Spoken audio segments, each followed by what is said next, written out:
오늘 우리 성경 말씀에 수건이 벗겨져야 된다. 이것은 우리가 그리스도를 만난 우리는 그리스도와 나 사이에 가려진 거, 또 장애가 되는 거, 이런 것들이 다 없어져야 된다고 하는 거죠. 하나님과 나 사이를, 관계를 멀리하는 거, 또 하나님을 바라보고 하나님의 인도를 받는데 장애가 되는 요소들, 이런 것들은 다 수건이 없어져야 될 것이다. 그런 말씀을 오늘 본문에서 하고 계십니다. 그래서 우리가 이제 하나님의 자녀들은 항상 우리가 기억해, 구약에서도 예수님이 요한복음 19장 30절에 십자가에 못 박히실 때에 마지막 이 땅에 남기신 말씀이 다 이루었다, 이 말씀을 하시고 예수님이 운명하셨어요. 그 운명하시면서 이 세상의 모든 내가 이 땅에 온 목적을 다 끝냈다, 마쳤다. 그렇죠? It is finished 이렇게 했어요. 헬라어로는 테텔로스타이라고 하는 말이에요. 다 끝냈다. 나는 하나님 구원자로서 이 땅을 구원하러 오신 메시아로서의 그 사역을 완수했다. 내가 다 이루었다 하는 그런 말씀을 하고 예수님이 운명하셨어요. 그래서 요한복음에서는 그 운명하는 장면을 이제 기록하는데, 요한복음에서는 예수님이 숨을 거두시고 다 이루어졌다, 이렇게 예수님의 생애를 마감을 하고, 마태, 마가, 누가복음, 삼복음에서는 요한복음에 없는 내용이 요 삼복음서에는 있어요. 뭐냐? 예수님이 운명하실 때에 성소의 휘장이 아래로부터 위로 쫙 찢어졌더라. 요 문구가 마태, 마가, 누가복음에는 있고 요한복음에는 요 부분이 빠져 있어요. 근데 요한복음에서는 또 뭐냐? 다 이루었다고 하는 그 말씀을 요한복음에서는 남기고 있어요. 우리가 여기에 삼복음서에 똑같이 반복해서 나오는 구절, 성소의 휘장이 위로부터 아래로 찢어졌다. 이것은 세 군데가 그대로 동시에 나와요. 그래서 이 성소는 뭐냐 하면은 하나님을 만나는 그 장소의 경계를, 휘장으로 딱 지성소를 들어가는 휘장소를 천막으로 경계를 쳐놨어요. 그래서 그 천막은 쉽게 그렇게 찢어지는 천막이 아니에요. 그래서 24개의 시로를 가지고 72개의 그 발을 갖고 엮어가지고, 우리 돗자리 만들듯이 이렇게 엮어가지고 만든 거라 사람의 손으로 이렇게 찢거나 자를 수가 없는 견고한 그런 휘장이에요. 그것이 아래로 위로 쪼개지고 길이가 얼마가 되느냐? 18m가 되고 넓이가 9m가 되는 아주 큰 정말 휘장이죠. 그 휘장이 예수님이 운명하실 때에 휘장이 위에서부터 아래로 쫙 찢어진 게 된 거예요. 하나님께서 왜 휘장을 찢었는가? 여기에는 우리가 이제는 지성소를 들어갈 수 있는, 이제 그 수건으로 가려진 그 지성소를, 수건을 찢어버린 거죠. 그죠? 천을 찢어버리고 하나님을 직접 만나고 하나님과 직접 교통할 수 있는 그 길을 예수님이 열어놓으셨다는 거예요. 그래서 그 지성소 안에는 뭐가 들었냐? 만나, 또 지팡이, 돌판, 이 세 가지가 들어져 있어요. 그죠? 만나는 뭐예요? 먹고 사는 거잖아요. 음식. 이스라엘 백성들이 광야 생활하면서 또 밥을 먹어야 되니까 음식을 먹고 사는 거잖아요. 우리가 살아있는 동안에 생명을 보존할 수 있는 그 지성소 안에는 생명을 보존할 수 있는 만나를 거기에 이제 한 거죠. 그것은 육신의 생명이잖아요.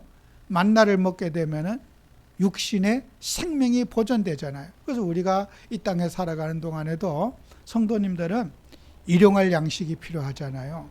그죠? 일용할 양식이 있어야 되고, 또 노동을 해야 되고, 직장 가야 되고, 이런 것들이 그게 만나 먹는 생활이잖아요. 일 안 하면은 먹고 살 수가 없잖아요. 그 만나를 먹어야 돼요, 인간은. 만나를 안 먹고는 육신의 밥을 안 먹고는 사람이 육신의 건강이 유지가 될 수가 없지요. 그 다음에 지팡이가 뭐예요? 성령의 인도하심이에요. 지팡이는 길을 갈 때 방향을 짚고 어려움 만났을 때 산을 갈 때 지팡이를 짚고 가면은 쉽게 갈 수가 있잖아요. 지팡이는 인도를 말해요. 성령의 하나님이 우리를 인도해 주심을, 그걸 인도해 주신다는 상징으로 지팡이를 지성소에 법궤 안에 넣어놨고요. 그 다음에 돌판을 넣어놨어요. 하나님의 말씀을, 우리 육신을 생명을 얻으려는 하나님의 말씀을 가지고 영적 생명을 유지하라고 그게 돌판을 넣어놨어요. 이 세 가지, 만나, 지팡이, 말씀, 이 세 가지를 넣어놨기 때문에 우리는 그 지성소가 누가요? 우리 안에 성령으로 부활하신 주님이 우리 안에 성령으로 이 시간에 역사하신다는 거죠. 그래서 우리는 하나님의 자녀가 되고 나면은 이제는 두 가지를 잘 하셔야 돼요. 나는 버릴 것이 뭐고 취할 것이 뭔가. 대통령이 되고 나면은 그 대통령 되기 전과 대통령 된 이후는 정말 사람이 개벽을 할 정도로 환경이 달라지게 돼요. 대통령이 되기 전에는 내가 직장을 다니고 먹고 살잖아. 대통령이 되는 순간에 모든 것을 나라에서 다 해줘요. 의전도 해주고 경호도 해주고 밥도 해주고 옷도 사주고, 하여튼 사람이 꼼짝도 안 해도 돼요. 내가 대통령 되기 전에 하던 모든 것들을 대통령 되고 나면 다 내려놔야 돼요. 그게 대통령에 대한 지위예요. 그죠? 또 우리나라에 지금 대통령이 탄핵되어 있으니까 각 도지사분들이 전부 대통령의 꿈을 다 꾸고 있대요. 우리가 생각하면은 저 사람이 대통령이 되겠나? 우리 전국의 지사님들이 대통령 출마에 관심이 없는 분이 없대요, 현재. 그래서 그 이유는 뭐야? 우리가 봤을 때는 저분이 과연 대통령 될 수 있어? 이러는데 다 대통령 하고 싶어 하는 거예요. 그 이유가 왜요? 우리가 사는 경기도잖아요. 인구 1,000만 명을 관리하는 경기도 도지사가요.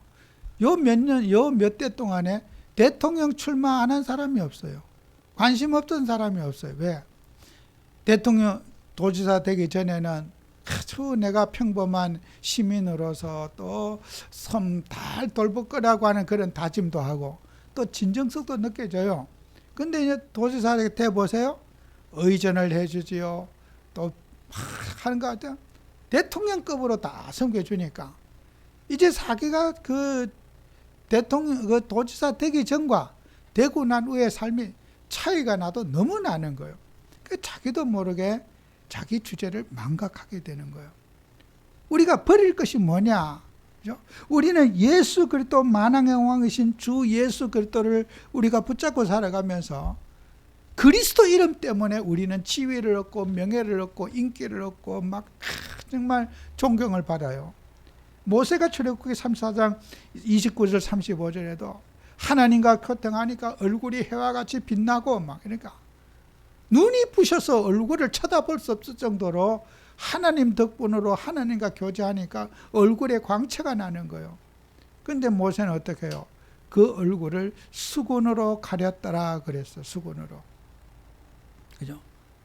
하나님을 바라보게 만들어야 되는데 하나님 그 지도자 모세를 사람들이 존경하고 따르고 모세 속에 있는 하나님만 찾지 하나님을 바라보지 않는 그런 문제가 생기는 거예요. 우리 예수 믿는 사람들은 하나님을 믿다 보면은 겸손이라 하는 말, 낮아짐이란 말은 평생 붙잡고 가야 될 초심이에요. 대통령이 돼도 도지사가 돼도 초심을 대통령 되기 전에 내가 국회의원 되기 전에 도지사 되기 전에 그 초심의 마음을 잃어서는 안 되거든요. 우리 신앙이 또 마찬가지예요. 우리가 하나님 때문에 그리스도 때문에 이렇게 정말 자유함을 누리고 행복하게 살아놓고 그 영광을 우리가 취하면 안 된다고 하는 거예요. 정말 저는 모세의 이 겸손은 정말 위대한 거다. 그 수많은 백성의 그 지도자가 되어서 하나님과 같은 대우를 받고 모세를 통해서 하나님의 말씀을 주시고 하나님이 백성에 전달하는데 모세는 초심을 잃지 않은 지도자라. 백성의 어려움에 눈물 흘릴 줄 알고 백성의 고통에 같이 함께 할 수 있는 그 사람이 바로 모세의 지도자가 아닌가. 어떻게 보면 저는 모세는 충분히 존경받을 만한 저는 인물이라고 봐져요.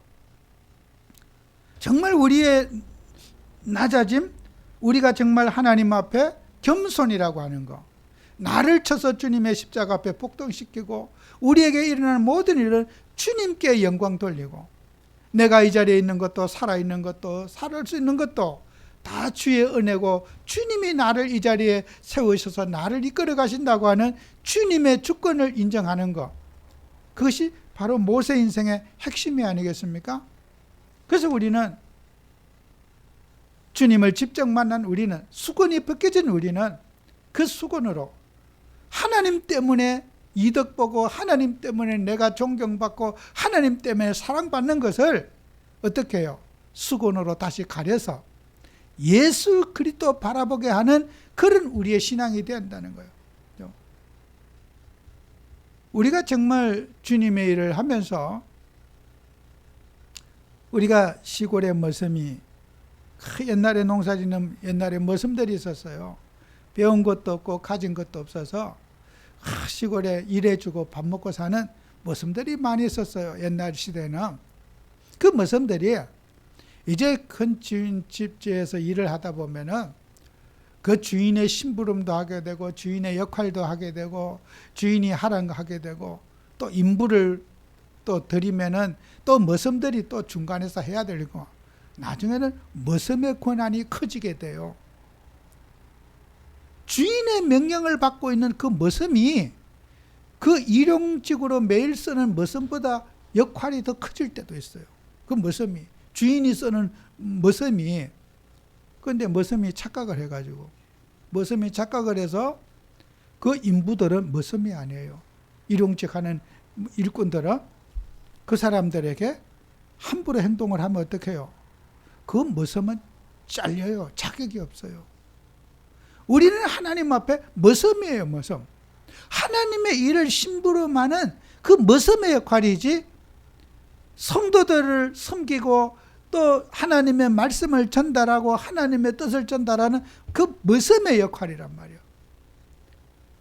그 심부름의 역할인데 그 머슴이 착각을 해갖고 주인인 줄로 착각하고 주인의 명령을 받았다고 내가 주인 행세하면서 사람에게 우리가 하면은 주인이 참 저거 맛이 같구나. 머슴 주제에 주인의 행세를 하고 인부들에게 함부로 대하고 그래 보세요.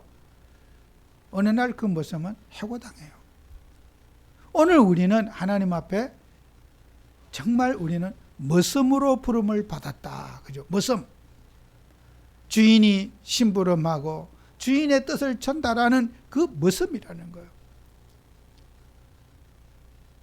그래서 우리가 하나님 앞에 정말 이런 겸손이라고 하는 거, 또 우리의 낮아짐이라고 하는 것은 내가 정말 주님과 함께 그리스도와 함께 십자가에 못 박혀 죽고 내 안에 그리스도가 주인이라고 하는 이 언약은 우리가 천국 가는 날까지 나를 쳐서 주님 앞에 복종시켜야 될 그런 언약인 줄로 믿습니다. 그래서 누가복음 11장 13절에는 너희가 악할지라도 좋은 것을 자식에게 줄 줄 알거든 하물며 하늘에 계신 아버지께서 구하는 자에게 성령을 주시지 않겠느냐 그랬어요. 우리가 자식이 아무리 못된 부모님이라도 자식이 뭘 해달라고 하면은 부모가 능력이 없어서 못 줄 때도 마음이 아파요. 내가 제 자식의 요구에 들어줘야 되는데 내가 돈이 없어서 자식에게 용돈을 후히 못 준다. 부모의 심정 마음이 아파요. 충분히 주고 싶은데 못 줄 때. 부모가 역할을 하든 못하든 부모의 마음은 자식에게 좋은 것을 주기를 원해요. 실패한 부모님도 자식이 행복하기를 바라고 자식에게 좋은 것 주기를 원해요. 그건 우리 주님이 말씀하신 거예요. 제가 이번 주에 장례식을 이렇게 사모님하고 둘이 가서 화요일, 수요일 이틀 동안 가서 했어요. 모르는 분 장례식을 이제 가서 했는데 연락이 와서 좀 해달라고 해서 저 서울에 병원에 가서 장례식을 둘이 했어요. 근데 그 이제 딸이 있고 아들이 있어요. 딸 아들이 이제 가시집을 갔고 또 이제 아들인데. 그 이제 아들이 예수를 믿고 딸이 예수를 안 믿어요. 그 이제 예배를 드리고 가족들이 많지 않더라고요. 가족들이 많지 않은데. 이제 불교식으로도 하고 기독교식으로도 하고 입관 예배할 때도 보니까 이미 가기 전에 불교식으로 또 시켜놨더라고. 그래서 또 제가 기도하고 목사 기도하고 또 이제 그 발인 예배할 때도 제가 먼저 예배 드리고 또 불교식으로 또 제사 지내고 그렇게 이제 두 건지를 했어요.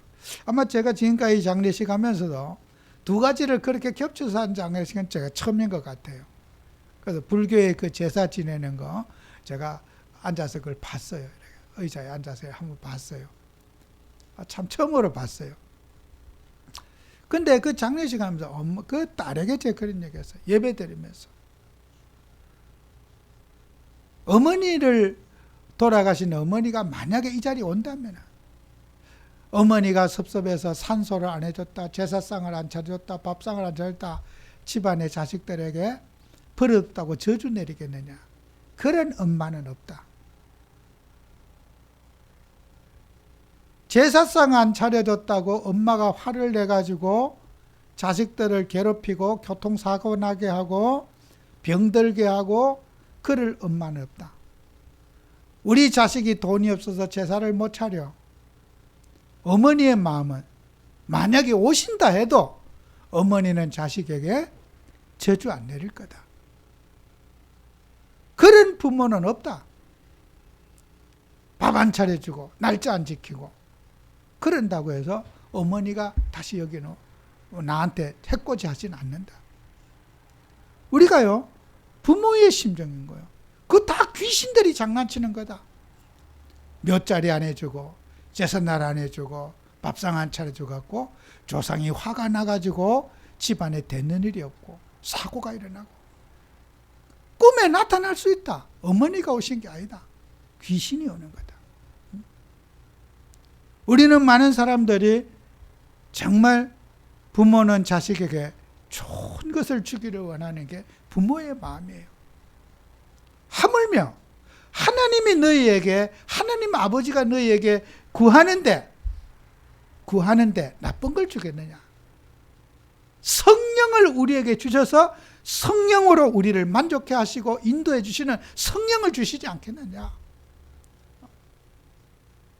악한 부모라도 인생 실패한 부모라도 자식에게 좋은 걸 줄 줄 아는데 하나님 아버지가 기도하는 자기 자녀에게 달라고 하는 자녀에게 저주 내리겠느냐?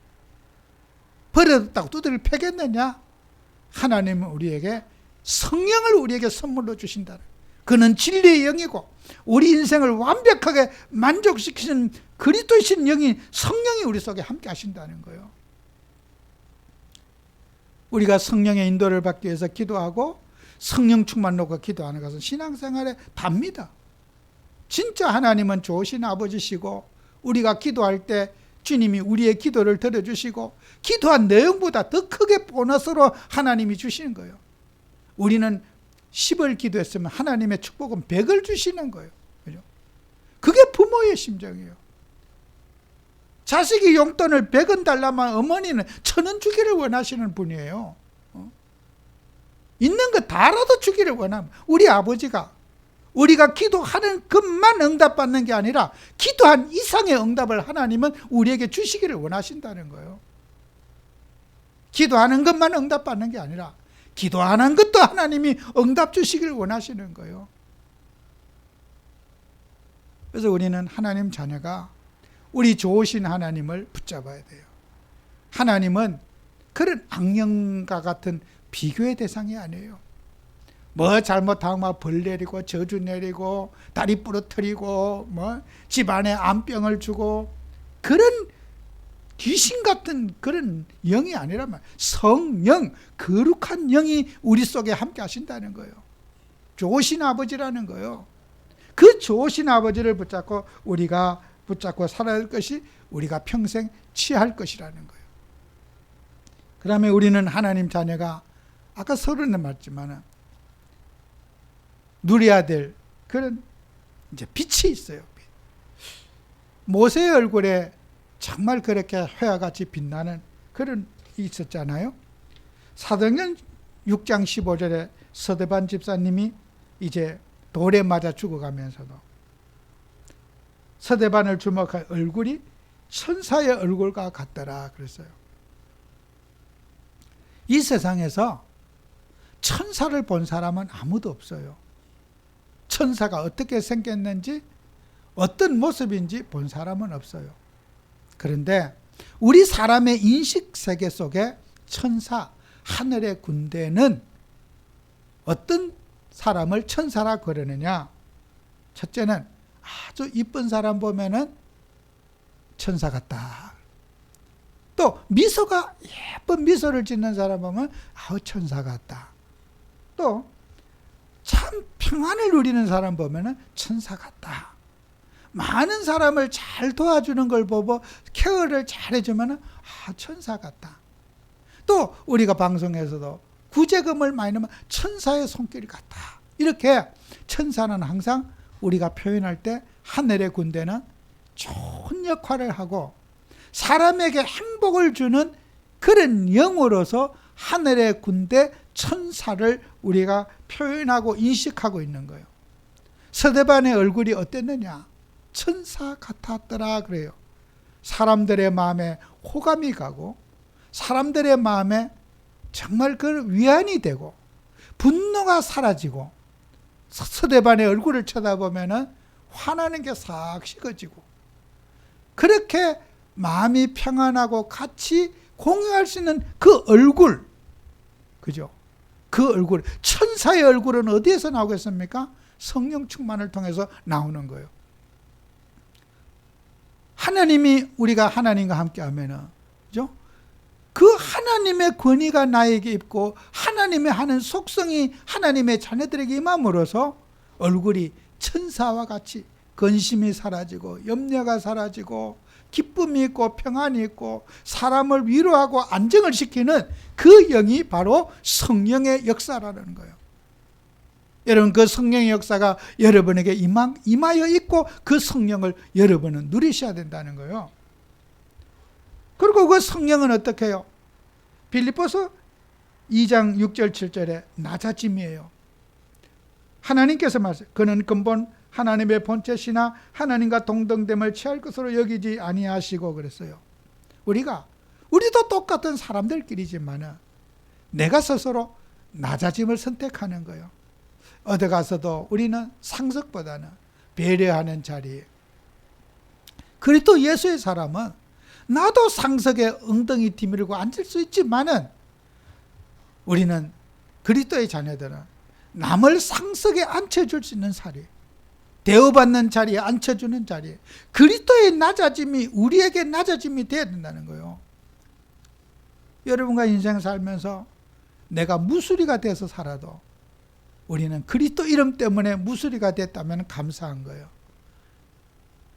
억압된 사람을 살려줘서 살만나게 해주고 길을 세워주는 거, 그게 그리스도의 낮아짐이에요. 하나님이 뭐가 부족해서 낮아지신 것이 아니라 예수님이 스스로 낮아짐을 선택했다는 거예요.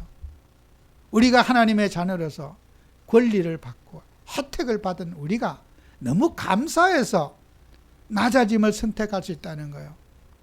우리는 하나님 때문에 억압받던 내가 자염을 받았고 내가 고통받는 내가 굉장히 억압받던 내가 눌려있던 내가 자염을 받은 내가 하나님으로부터 빚진 그 마음으로 또 나와 같은 과거의 사람을 위해서 배려할 수가 있고 양보할 수 있는 것, 그것이 바로 그리스도의 낮아짐이라고 하는 것입니다. 그래서 고린도전서 9장 12절에도 약한 자들에게 내가 약한 자와 같이 된 것은 약한 자를 얻고자 하며 내가 여러 사람의 여러 모습이 된 것은 아무쪼록 몇 사람이라도 구원을 받게 하고 그랬다. 그죠? 바울도 그랬어요. 내가 뭐가 모자라서 낮아짐을 선택한 것이 아니라 내가 가진 자로서 양보하고 취한 자로서 내가 베풀어 주는 것이지, 내가 그들을 구원받게 하기 위해서 내가 낮아짐을 선택했다고 하는 것이 고린도 이 9장에 있는 말씀이잖아요. 그래서 왜 우리는 항상 그리스도만을 붙잡고 살아야 되는가? 꼭 여러분이 기억하셔야 돼요. 그래서 우리는 인간 생활에 해결할 수 있는 많은 난제들이 있어요. 사람은 누구나 내가 겪었던 거, 우리가 사람의 어떤 말하는 태도를 보면요, 이제 저 사람은 저렇게 살아왔었나 보다, 우리가 대충 생각할 수 있어요. 왜요? 내가 뭘 판단하고 생각하는 것은 그 사람의 과거 인생의 배경 속에서 그렇게 판단하는 거예요. 그런데 우리는 사람들마다 다 각자가 해석할 수 없는 가정마다 인생사에 난제들이 있어요. 그 난제들을 우리는 어떻게 풀어야 되느냐?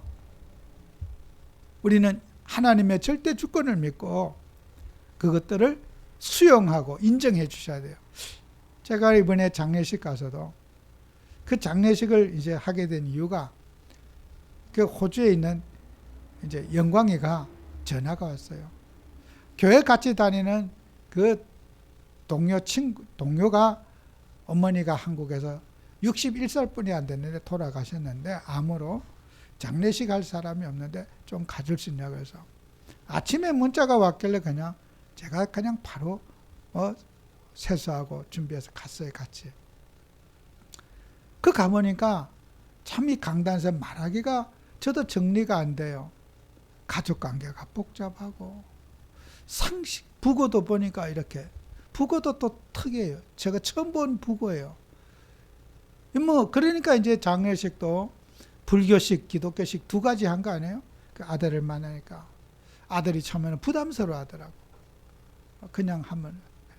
그래도 어머니의 마지막 가는 길을 우리가 격을 갖춰서 예를 갖춰서 하는 게 좋지 않을까. 그래 주시면 감사하죠. 그래 갔더니 그 아들이 그런 얘기예요. 몸이 돌아가셨으니까 이 모든 사람을 전도할 수 있다면 얼마나 감사하겠습니까? 그래요. 정말 신앙이 좋더라고요. 교회에서 같이 전도팀으로 일하는 친구래요. 그 2달 전에 이제 결혼을 했다고 그러고. 그 장례식을 제가 하면서 정말 그래요. 우리가 어떤 가정사, 인생사, 어떤 사람이 살아가면서 이해할 수 없는 가족관계, 상처. 장례식 끝나고도 그 남자아이가 동생이고 누나가 바로 위에 누나가 이제 결혼해가지고 또 애가 낳았어요. 내가 또 동생을 좀 잘, 가족 간에 서로 좀 동생도 소통하고 함께하고, 그게 어머니가 바라던 뜻이 아니겠느냐. 제가 좀 부탁을 또 해드렸어요. 우리가 사람이 살아가면서 가정에 가서 내가 겪었던 환경, 내가 봤던 환경, 그런 거 공감할 수 없는 가정들이 너무 많아요. 그죠? 우리 인간의 방법으로 풀 수가 없어요. 또 아버지가 일찍 돌아가시고 어머니가 재혼을 하셨는데 이제 여러 가지 이제 그런 법적인 관계들은 어떻게 되는지 잘 모르겠어요. 그 아버지는 발인 예배가 끝나고 밥상 다 치웠는데 막 소주병을 찾아서 막 한 그릇 또 마시더라고. 그이도 또 자기도 젊어서 교회를 다녔다고 그런 얘기를 하시더라고, 예배 드릴 때. 저는 그런 수많은 사건들 있잖아요. 인생이 뭔가 살아보려고 애를 썼는데 얽히고 설켜가지고 풀 수 없는 그런, 저도 이해가 안 가요. 그러나 우리는 이해 안 가는 대로 남겨놓고 뭐예요? 그리스도신 예수님만 붙잡아야 돼요. 이해가 가도 예수님은 그리스도, 이해가 안 가도 예수님은 그리스도인 거예요. 내가 꼭 이해가 가야 할 이유가 없어요.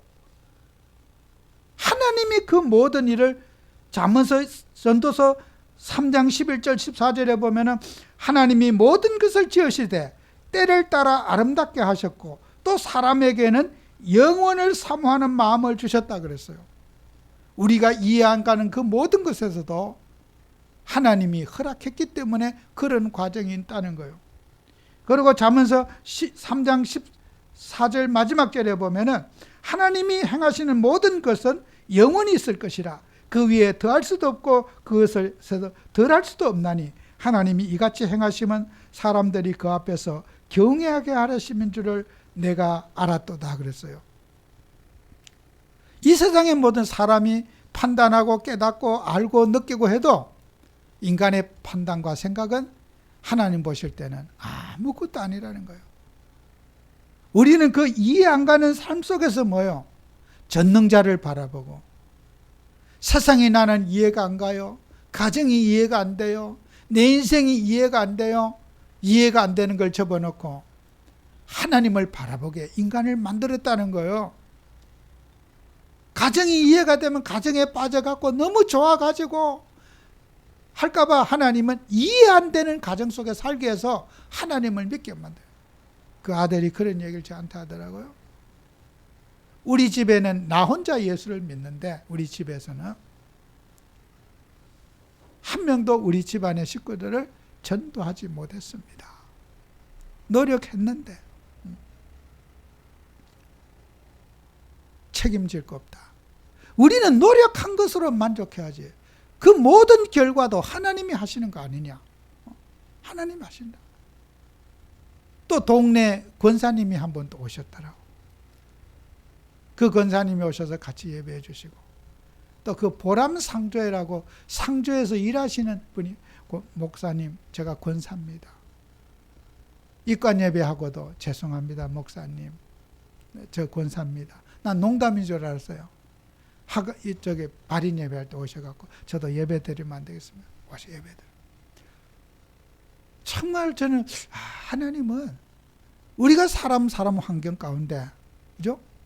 이해할 수 없는 사람, 납득 안 되는 사람 어떻게 해요? 그거는 하나님께 맡겨야 돼요. 내가 머리로 이해가 안 가도 예수님은 그리스도이십니다. 항상 여러분은 그리스도를 만족하고 그리스도로 충만한 여러분 되셔야 돼요. 세상사가 내 머릿속에 다 이해되면은 그 속에 우리가 빠져갖고 못 나올까 봐 하나님은 이해 안 되는 삶 속에 우리를 이끌어 주신 거예요. 평생을 같이 부부간에 살아도 남편이 아내가 남편을 대충 알고 살지 잘 몰라요. 여자의 마음을, 남자의 마음을 알 수가 없어요. 아는 척 하는 거지 알 수 없어요. 왜요? 모르게 하셨어요. 왜요? 영혼을 사모하고 하나님 바라보는 가정을 만들으라고 하나님이 모르게 하셨어요.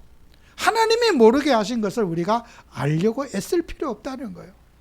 승리하는 여러분 되시기를 바랍니다. 기도합니다. 주님, 우리에게 은혜를 주셔서 정말 그리스도 예수 안에는 우리가 없어질 것, 버려야 할 것 붙잡게 하시고 취할 것을 다시 한번 붙잡고 성령의 인도하심 속에 하나님의 위로 속에 살아가는 증인들이 되게 해 주옵소서.